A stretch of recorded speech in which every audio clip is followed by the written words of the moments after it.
El movimiento del piñón y la cremallera consiste en un movimiento angular producido por el volante y pasado al piñón, y después ese movimiento circular causa un movimiento lineal en la cremallera y produce un desplazamiento en ella. Los principios físicos y matemáticos que usamos influyeron mucho en nuestro modelo de piñón-cremallera. Primero usamos una fórmula que describe el movimiento de la cremallera en base del ángulo que escogimos del volante. La fórmula es el ángulo sobre 360 por NP, que es igual a la AD, en donde el ángulo representa el ángulo al cual el volante se mueve y el piñón van a girar dividido en 360, porque un círculo contiene 360 grados. Ese número se multiplica por el número de dientes en el piñón, por el paso o la distancia entre cada pico de la cremallera. Después, para ver el ángulo de desplazamiento de la posición de las llantas, usamos la fórmula del coseno del ángulo es igual a D sobre L, en donde la D representa el desplazamiento lineal de la cremallera y la L representa la distancia de nodo a nodo. Con estas dos fórmulas pudimos identificar qué tan eficiente y correcto estaba nuestro modelo. Después, usamos el principio de física para modelar la trayectoria del vehículo.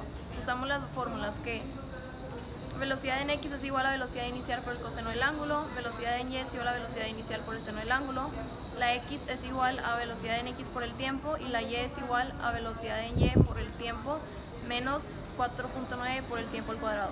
Con estas cuatro fórmulas pudimos empezar a modelar la trayectoria en MATLAB con ayuda de inputs y valores que decidimos al empezar el reto.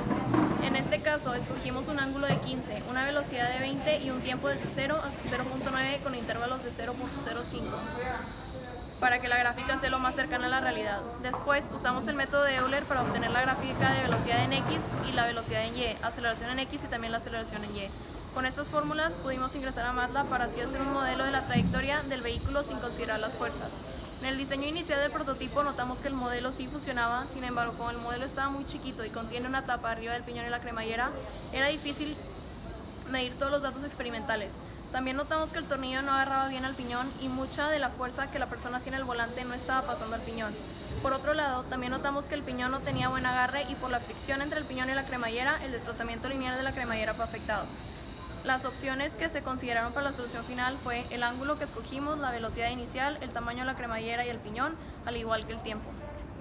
Para la respuesta a la pregunta 2, la relación que se obtuvo con respecto al giro del piñón contra el giro de la rueda fueron a base de las primeras dos fórmulas que mencioné en la primera pregunta. Estos son coseno del ángulo es igual al desplazamiento sobre la L y el ángulo sobre 360 por NP es igual al desplazamiento. Con estas dos fórmulas podemos describir el movimiento circular del volante y sacar el desplazamiento de la cremallera para luego ingresar este desplazamiento en la segunda fórmula y notar cómo el desplazamiento de la cremallera ocasiona diferentes ángulos de las llantas.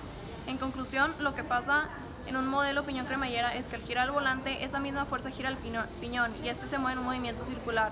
Después, conforme va girando, el piñón engranda en la cremallera y causa un movimiento lineal en donde se produce un desplazamiento y ese mismo mueve el pedazo de madera que está conectado con las llantas y causa un movimiento en ellas.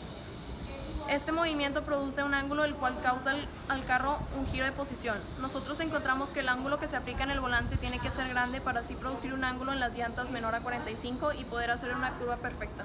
Esta relación es importante para temas de seguridad y para conocer el porcentaje de error del modelo y así poderlo mejorar. Con ayuda de estas fórmulas, al ingresarlas a MATLAB pudimos notar la relación, ya que en ellas hicimos una gráfica al cual explica la relación del ángulo de las llantas y el ángulo del giro del volante. Ahora, la pregunta 3. En las fases del proceso fueron las mismas que mencioné en la primera pregunta, solamente que para considerar las fuerzas del motor y del aire tuvimos que usar la segunda ley de Newton, en donde la sumatoria de fuerzas es igual a masa por aceleración. Para este caso, la fuerza del motor la sacamos con la fórmula de potencia sobre velocidad es la fuerza del motor. Nosotros escogimos una potencia de un carro Volkswagen Jetta para poder modelar la fuerza del motor de verdad. Después, para modelar la fuerza del aire, usamos la fórmula del aire es igual al coeficiente de arrastre por la velocidad al cuadrado, en donde investigamos un coeficiente de arrastre en base a nuestro modelo de nuestro carro, que en este caso era de 0.186. La velocidad en ambas fue la que describimos al principio, en donde sacamos una en X e Y. Entonces, como la fuerza del aire se pone la fuerza del motor, planteamos la fórmula de fuerza del motor menos fuerza del aire es igual a masa por aceleración. Después investigamos el peso de nuestro modelo del carro, que en este caso era 1.373 kilogramos. Despejamos para la aceleración y nos sacamos que la aceleración en X era igual a la fuerza del motor menos la fuerza del aire sobre la masa y la aceleración en Y era igual a la fuerza del motor menos la fuerza del aire sobre M. Teniendo todos los datos de esta fórmula, podemos ingresar en MATLAB con ecuaciones y inputs para así graficarla.